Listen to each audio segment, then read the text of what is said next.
What if I told you that a sandwich, yes, a sandwich, helped spark the deadliest war the world had ever seen? Buckle up, because this is the chaotic, bizarre, and ultimately tragic story of the assassination of Archduke Franz Ferdinand. Let's rewind to early 20th century Europe. The world is a giant powder keg, and everyone's holding a match. On one side, you've got massive empires like Austria-Hungary clinging to their old-school monarchies.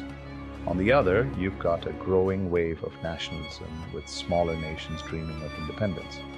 Caught in the middle of this geopolitical tug-of-war is Bosnia, annexed by Austria-Hungary, but yearning for freedom, particularly under the influence of neighboring Serbia.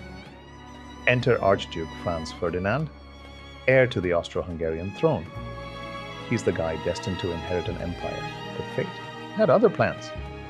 Franz Ferdinand was complicated. He wasn't exactly a fan favorite. People found him stubborn, arrogant, and, let's face it, a bit of a buzzkill. But he was also a reformist. He wanted to give more autonomy to the empire's various ethnic groups, which made him a threat to hardliners in Vienna and to Serbian nationalists who wanted total independence. Oh, and he loved his wife, Sophie, Duchess of Hohenberg, which was rare for royals back then. Their marriage was a scandal because Sophie wasn't noble enough by imperial standards, but Franz didn't care. They were like the Romeo and Juliet of Austro-Hungarian politics, minus the poetry.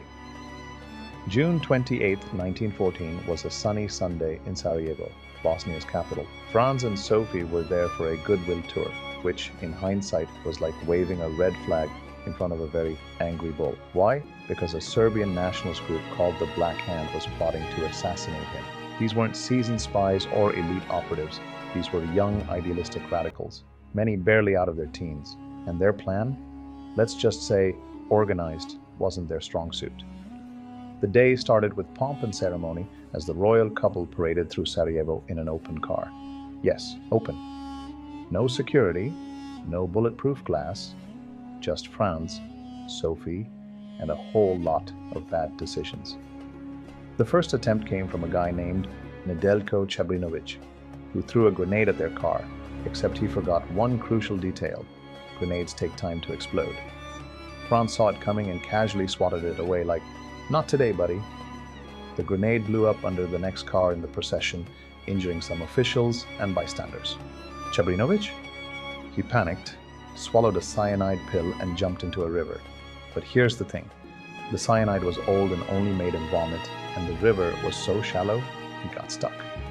So, yeah, not exactly James Bond material. The assassination plot seemed to be a colossal failure. The Archduke, visibly shaken but unharmed, decided to visit the injured in the hospital. Here's where fate, or, depending on your perspective, bad planning, stepped in. The driver of the Archduke's car took a wrong turn and ended up on a side street where one of the assassins, Gavrilo Princip, was grabbing a sandwich. You can't make this up. Princip looked up, saw the car right in front of him, and thought, well, this is convenient. He pulled out his pistol and fired 2 shots. One hit Franz Ferdinand in the neck. The other struck Sophie in the abdomen. Both died within minutes, holding hands. Princip was arrested on the spot, and his trial revealed that he and his fellow conspirators were part of a broader network with ties to Serbian intelligence.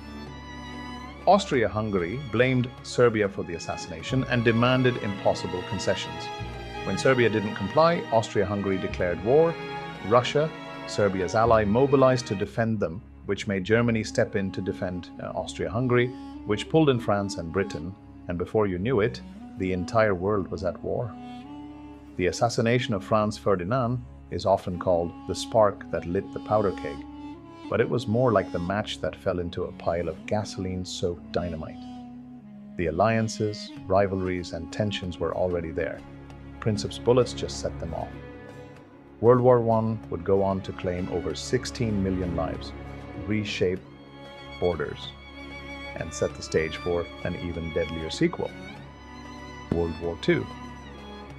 Franz Ferdinand's death is a textbook case of how small events can have massive consequences. It's also a reminder of how fragile peace can be when trust between nations breaks down. Oh, and Gavrilo Princip? He didn't live to see the war's end. He died of tuberculosis in prison in 1918, leaving behind a legacy of infamy. So, the next time you hear someone say, "What difference can one person make?" think of Franz Ferdinand and Gavrilo Princip. Their choice has literally reshaped the world. If you found this story as wild as I did, hit that subscribe button. And hey, I'd love your feedback. What did you think of this video? Got ideas for improvement or topics you'd like to see next?